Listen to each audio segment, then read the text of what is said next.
Hello மக்களே, எல்லோரும் எப்படி இருக்கீங்க? Welcome back to our channel Priyanka creation. எல்லோரும் நலமாக இருக்கீங்கன்னு சொல்லி நினைக்கிறேன். நாங்களும் அதே போல் நலமாக இருக்கோம். வீடியோக்குள்ளே போகிறதுக்கு முன்னாடி நம்ம சேனலை யார் சப்ஸ்கிரைப் பண்ணாமல் வீடியோ பார்க்குறீங்களோ நம்ம சேனலை சப்ஸ்கிரைப் பண்ணிக்கோங்க. அது மட்டும் இல்லாமல் உங்கள் ஃப்ரெண்ட்ஸ் அண்ட் ஃபேமிலிக்கும் நம்ம சேனலை ஷேர் பண்ணி சப்ஸ்கிரைப் பண்ண சொல்லிக்கோங்க. உங்களோட அன்பும் ஆதரவுனால தான் எங்கள் சேனலை அடுத்த லெவலுக்கு கொண்டுட்டு போக முடியும். உங்கள் சப்போர்ட்னால தான் எங்கள் சேனல் பார்த்திங்கன்னா 3000க்கு மேலே சப்ஸ்கிரைபர் ஆட் ஆகிருக்காங்க. நம்ம சேனலை சப்ஸ்கிரைப் பண்ணவங்க எல்லாத்துக்கும் ரொம்ப நன்றி.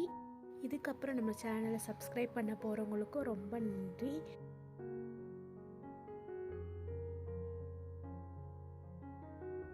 இந்த வீடியோவில் என்ன பார்க்க போகிறோன்னா, நேற்று எங்கள் வீட்டில் வளர்பிறை சஷ்டி எப்படி வழிபட்டேன்னு சொல்லிட்டு தான் இந்த பதிவில் உங்ககிட்ட நான் ஷேர் பண்ண விரும்பிக்கிறேன். மாதம் மாதம் வர சஷ்டிலையும் கிருத்திகையிலையும் முருகருக்கு வெற்றிலை தீபம் போடலான்னு சொல்லிட்டு தான் என்னோட ஒரு வேண்டுதல்.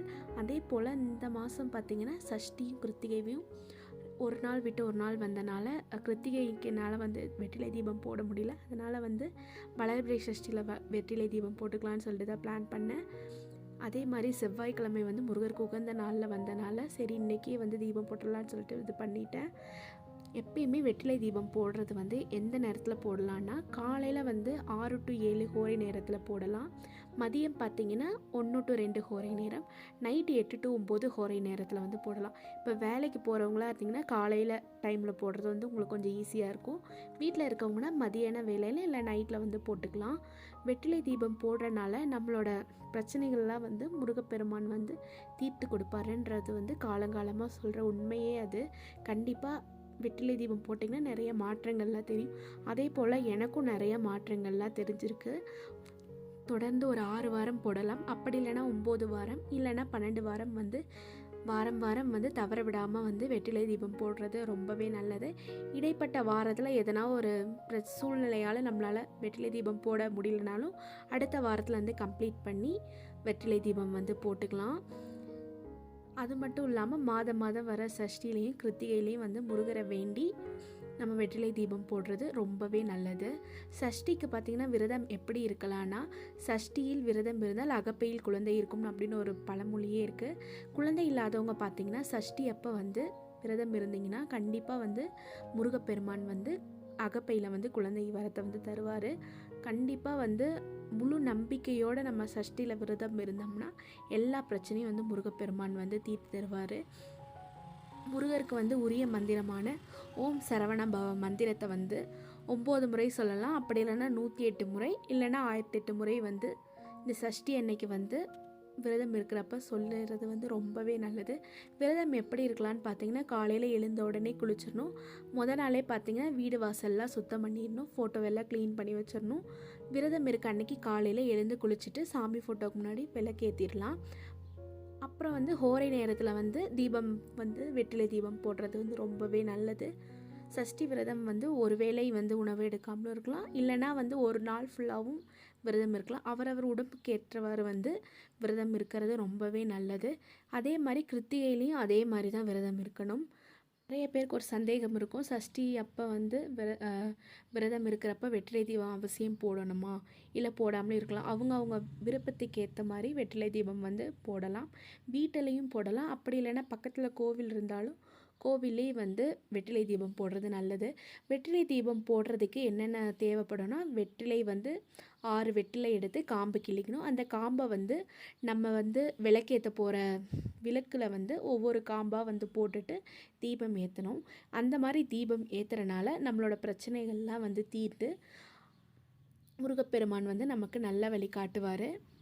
வெற்றிலை அப்படின்னாலே மகாலட்சுமியோட அம்சம்னே சொல்லலாம். அதோட காம்பு பார்த்திங்கன்னா அவங்களோட அக்காலான மூதேவி அதை கிள்ளி நம்ம வெற்றிலை போட்டு நம்ம தீபம் ஏற்றினாலும் நம்ம பிரச்சனைகள்லாம் அதே மாதிரி முருகப்பெருமான் தீர்த்து தருவார். மாதம் மாதம் வரும் ஒவ்வொரு சஷ்டிலையும் முருகப்பெருமானை கோவிலுக்கு போய் தரிசனம் பண்ணலாம். கோவிலில் அந்த அன்னைக்கு அபிஷேகம் பண்ணுறாங்கன்னா நம்மளால் முடிந்த பொருட்களை கொடுக்கறது வந்து ரொம்பவே நல்லது. அது மட்டும் இல்லாமல் நம்ம வீட்டில் வந்து முருகரோட வேல் அப்படி இல்லைனா முருகர் விக்கிரகம் இருந்தாலும் வீட்டிலே நம்ம வந்து அபிஷேகம் பண்ணலாம். அபிஷேகம் பண்ணுறதுக்கு வந்து பால் வந்து பயன்படுத்தலாம். அப்படி இல்லைனா பன்னீர், தேனாலும் அபிஷேகம் பண்ணலாம். விபூதி அபிஷேகம், சந்தன அபிஷேகம்லாம் பண்ணலாம். ஏற்கனவே நான் ஒரு வீடியோவில் சொல்லியிருப்பேன் இந்த அபிஷேகம்லாம் பண்ணுறனால என்னென்ன பலன்கள் அப்படின்னு சொல்லிட்டு. நம்மளோட லாங் வீடியோவில் வந்து வெற்றிலை தீபம் வந்து எப்படி போடணும் அதோட விரிவான விளக்கமும் வந்து நான் ஒரு லாங் வீடியோவில் வந்து கொடுத்துருக்கேன். நீங்கள் வேணும்னா உங்களுக்கு போய் பார்த்துக்கோங்க. பங்குனி உத்திரம் விரதம் பற்றி இந்த வீடியோவில் சொல்கிறேன். பங்குனி உத்திரம் வந்து ஏப்ரல் 1 அன்னைக்கு வருது. பங்குனி உத்திரத்துக்கு நிறைய பேர் பார்த்திங்கன்னா 48 நாள் விரதம் இருப்பீங்க, 21 நாள் விரதம், 18 நாள் விரதம், 7 நாள் விரதம், 6 நாள் விரதம், 1 நாள் விரதம் அப்படின்னு சொல்லிட்டு நிறைய பேர் வந்து விரதம் இருக்க ஸ்டார்ட் பண்ணியே இருப்பீங்க. இப்போ வந்து அதெல்லாம் தவற விட்டவங்க பார்த்தீங்கன்னா 6 நாள் விரதம் இருக்கலாம். 6 நாள் விரதம் இருக்கிறதுக்கு எப்போலேருந்து ஸ்டார்ட் பண்ணணுன்னா 27ஆம் தேதி காலையிலேருந்து ஸ்டார்ட் பண்ணி பங்குனி உத்திரம் வந்து 1 அன்னைக்கு வருதில்ல அந்த நாளோட சேர்த்து 6 நாள் வந்து விரதம் இருக்கலாம். அப்படி 6 நாள் விரதம் இருக்க முடியாதவங்க பார்த்தீங்கன்னா 1 நாள் விரதம் வந்து பங்குனி உத்திரம் அன்னைக்கு இருக்கலாம். பங்குனி உத்திரம் அன்னைக்கு பார்த்திங்கன்னா நிறைய தெய்வ திருமணங்கள்லாம் நடந்திருக்கு. அந்த நாளில் விரதம் இருக்கனால திருமணமாகாதவர்களுக்கு வந்து திருமணம் வந்து கை கொடுக்கும், குழந்தை இல்லாதவர்களுக்கு வந்து குழந்தை பேரும் கிடைக்கும்னு சொல்லுவாங்க, செல்வமும் செழிக்கும் அப்படின்னு சொல்லுவாங்க. பங்குனி உத்திரம் விரதம் வந்து எப்படி அனுசரிக்கலான்னு பார்த்தீங்கன்னா பால் பழம் எடுத்தும் விரதம் இருக்கலாம், வெறும் பால் மட்டும் எடுக்கலாம், இல்லை இளநீர் குடித்தும் வந்து விரதம் இருக்கலாம். தண்ணீர் மட்டும் குடிக்காமல் வந்து விரதம் இருக்கவே கூடாது. சில பேர் பார்த்திங்கன்னா ஒரு மிளகு ஒரு நாளைக்கு 2 மிளகு அப்படின்னு சொல்லிட்டும் விரதம் இருப்பாங்க. அவரவர் உடம்புக்கு ஏற்றவாறு விரத முறை வந்து கடைபிடிக்கிறது ரொம்பவே நல்லது. பங்குனி உத்திர விரதம் வந்து யார் யாரெல்லாம் தவிர்த்துக்கலாம்னா கர்ப்பிணி பெண்கள் தவிர்த்துக்கலாம். பாலூட்டும் தாய்மார்களும் வந்து பங்குனி உத்திர விரதத்தை வந்து தவிர்த்துக்கிறது ரொம்பவே நல்லது. பங்குனி உத்திரம் பற்றி வேறு எதனா டவுட் இருந்தாலும் எனக்கு கமெண்ட் பண்ணுங்கள். நான் கண்டிப்பாக அதோட எக்ஸ்ப்ளனேஷன் வீடியோ இன்றைக்கி இல்லை நாளைக்குள்ளே வந்து நான் அப்லோட் பண்ணுறேன். இதுவரை நம்ம வீடியோவை பார்த்ததுக்கு ரொம்பவே நன்றி. இந்த வீடியோ உங்களுக்கு பிடிச்சிருந்தா இந்த வீடியோக்கு ஒரு லைக் பண்ணிக்கோங்க. உங்கள் ஃப்ரெண்ட்ஸ் யாருன்னா முருகர் பக்தர்கள் இருந்தாங்கன்னா அவங்களுக்கு இந்த வீடியோவை ஷேர் பண்ணிக்கோங்க. அது மட்டும் இல்லாமல் இந்த சேனலை வந்து சப்ஸ்கிரைப் பண்ணாமல் வீடியோ பார்க்குறவங்க நம்ம சேனலை சப்ஸ்கிரைப் பண்ணிக்கோங்க. இதே மாதிரி இன்னொரு வீடியோவில் பார்க்கலாம். Until then, bye from Priyanka Creation. Thank you all.